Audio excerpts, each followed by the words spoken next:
जब इस देश में टारगेट करके ट्रेन के अंदर किसी मुसलमानों को शूट किया जाता है तो ये चिंता करने की बात है। और इस कैंपेन की सार्थकता यही है कि कैसे कोई व्यक्ति इतना नफरती हो सकता है, इतना जहरीला हो सकता है कि चलते हुए ट्रेन में सवारियों को उसका मजाक, उसकी पहचान देख करके गोली से मार देता है। पिछले एक दशक में जिस तरीके से जाति आधारित हिंसा तो होती रही है, आए दिन दलितों को टोले पे हमले होते ही रहे हैं, आए दिन उनके बस्तियों को जलाया ही जाता रहा है। और इतना ही नहीं, आज के डेट में ट्रेन से चलना, मार्केट में चलना, कब किसकी आइडेंटिटी को टारगेट करके उसकी हिंसा हो जाए या कोई कह नहीं सकता। और वायलेंस के खिलाफ आज से नहीं, तथागत बुद्ध से लेकर के अंबेडकर और फूले तक आप चले जाइए, कबीर, पीपा, रैदास, धन्ना, सबने कहा है कि सौहार्द को कैसे बचाया जाए। तो दूसरी चीज कि ये जो कैंपेन तब तक सार्थक नहीं होगा, या हम कहें कि वायलेंस फ्री इंडिया बनाएंगे कैसे, क्योंकि वायलेंस तो स्टेट पोषित हो रहा है, सत्ता संपोषित हो रहा है,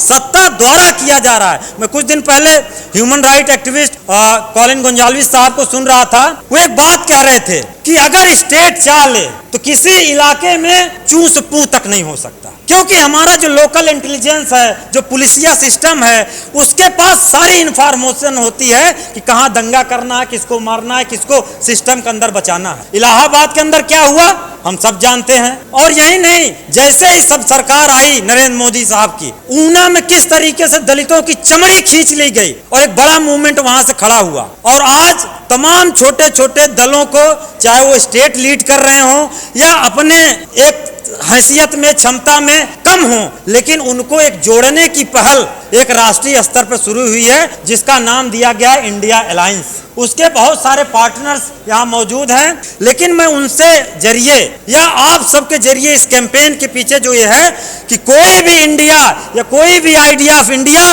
बिना दलित के पूरा नहीं हो सकता। बिना दलित को शामिल करके, बिना इतनी बड़ी आबादी को शामिल करके जो सबसे ज्यादा मजलूम है, आए दिन कास्ट बेस्ड वायलेंस को झेल रही है, उसको शामिल किए बिना कोई भी ग्रैंड इंडिया या इंडिया अलायंस सक्सेस नहीं हो सकता। तो हमारी ये अपील है कि जिस भी तरीके से अगर हमारा ये पैगाम पहुंच जाए उन ताकतों तक, या हमारे बीएसपी के भी साथी हैं, मैं इनसे गुजारिश करूंगा कि अगर ये पैगाम अगर बहन जी तक पहुंच जाए कि आपकी इस देश में जरूरत क्यों है, क्यों कि आपके लोगों पर हमले हो रहे हैं, आपके लोगों को मारा जा रहा है, आपके लोगों को जाति आधारित कुचला जा रहा है, उनका मान सम्मान तोड़ा जा रहा है, इसलिए आपकी इस इंडिया की बहुत जरूरत है। इसलिए हम लोग पहले भी आइडिया ऑफ इंडिया में बिना बहुजन की संकल्पना को जोड़े कोई भी आइडिया ऑफ इंडिया की संकल्पना ही नहीं पूरी हो सकती है। बिना माइनॉरिटी को जोड़े उसकी सेफ्टी और उसके विकास और तरक्की को ध्यान में रखे हुए कोई भी इंडिया का संकल्पना नहीं हो सकती। यह पैगाम अगर हमारा पहुंच जाए